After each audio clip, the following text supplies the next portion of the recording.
और इस वक्त बजट पर बातचीत करने के लिए हमारे साथ भारत सरकार में मंत्री हैं जितेंद्र सिंह जी मौजूद हैं। सर, स्वागत है आपका। सर, बजट को लेकर ही है पहला सवाल। तकरीबन 8 साल बाद इनकम टैक्स की जो सीमा है उसमें बढ़ोतरी की गई है। इसको आप मिडिल क्लास फैमिली के लिए, लोअर मिडिल क्लास फैमिली के लिए कैसे देख रहे हैं? किस तरह से फायदा पहुंचेगा?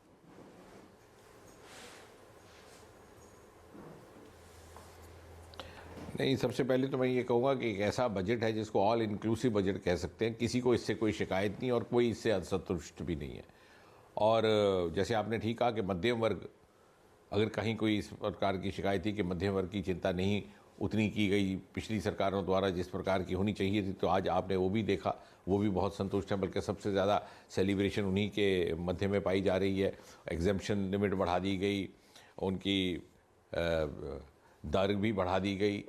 लेकिन इसके अतिरिक्त मध्यम वर्ग केवल वही नहीं है जो सरकारी नौकरियों में है, बहुत बड़ी संख्या में मध्यम वर्ग एग्रीकल्चर सेक्टर में है, वुमेन सेल्फ हेल्प ग्रुप्स में है, दूसरे क्षेत्रों में है। और इस तरह से आपने देखा कि जैसे सप्तऋषि, इन्होंने 7 प्रायोरिटीज़ वित्त मंत्री ने उस समय गिनवाई, उसमें बहुत से ऐसे क्षेत्र हैं जो विश्वकर्मा, जो एक नई संख्या का जो उपयोग हुआ है, जो टूल्स के साथ काम करते हैं हमारे ऐसे मित्र जो स्किल वर्कर्स, उनमें से भी बहुत से मध्य वर्ग से ताल्लुक़ रखते हैं, हमारे युवा रखते हैं।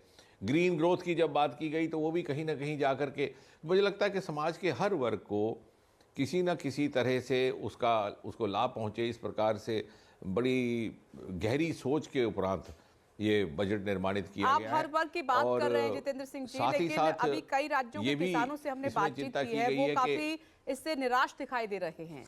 तो किसानों के लिए क्या व्यवस्था है?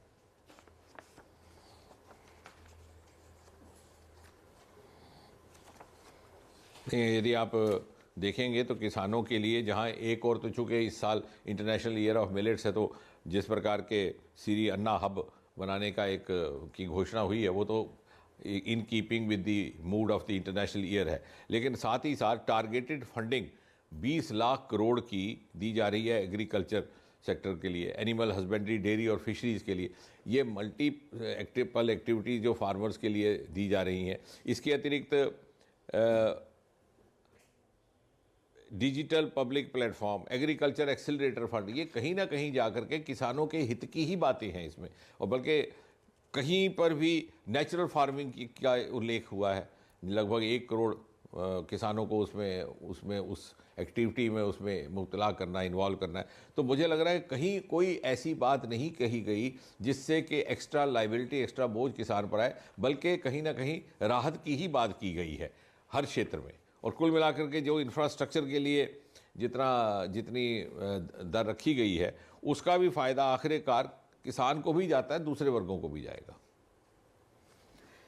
विपक्ष का ये सवाल है, मैं तो ये जैसे कहूँगा कि राज्य जो आया, ये बात शिकायत करते हैं, उनको इस बात की सराहना करनी चाहिए कि फिस्कल डेफिसिट था 3.5% का, वो अभी जारी रहेगा। बल्कि उनको तो इस बात की सराहना करनी चाहिए थी।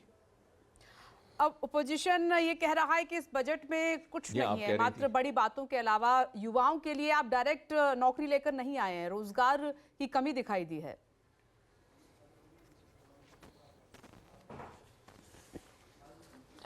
नहीं, ऐसा है रमेश जी कि विपक्ष से और आपको अपेक्षा भी क्या थी?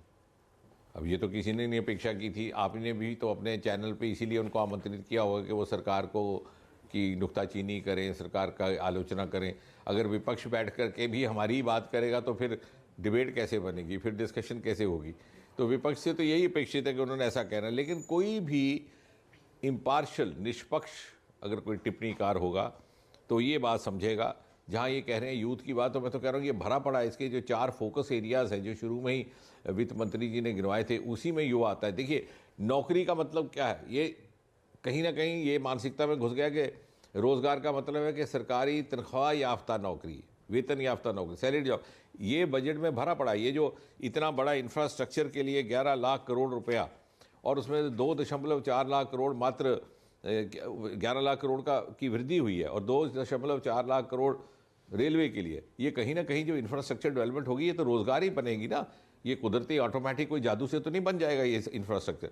इसी प्रकार जो एग्रीकल्चर सेक्टर में है, इसी प्रकार ये जो भिन्न में 157 नर्सिंग नए स्कूल खुलने वाले हैं, जो joint public private ventures medical research में होने वाली है, ये कहीं ना कहीं युवाओं को ही इन्वॉल्व करेगी स्किल डेवलपमेंट में। आज भी जितनी अगर आप सैलरी जॉब भी देख लें तो इन 8-9 वर्षों में जितने तनख्वाह याफ्ता या वेतन याफ्ता सरकारी नौकरियां मोदी जी के कार्यकाल में हुई हैं, ये लगभग दूनी है पिछले 10 सालों में। लेकिन मैं उस आंकड़े में नहीं जाऊंगा, वो एक और विषय है। लेकिन हम ये भूल जाते हैं कि इतने सारे और विकल्प रोजगार कमाने के इसी बजट के माध्यम से जनरेट होने वाले हैं, जो कि किसी वेतन वाली नौकरी से कहीं ज़्यादा आकर्षक भी रहेंगे। डॉक्टर जितेंद्र सिंह जी, बहुत बहुत शुक्रिया न्यूज़ 24 से बातचीत करने के लिए। तो सरकार का ये कहना है कि ये आम जनता को ध्यान में रखकर बजट तैयार किया गया है। हर वर्ग के लिए सरकार इस बजट में कुछ न कुछ लेकर आई है। एक छोटा सा ब्रेक, फौरन हाजिर होंगे। देखते रहिए न्यूज़ 24।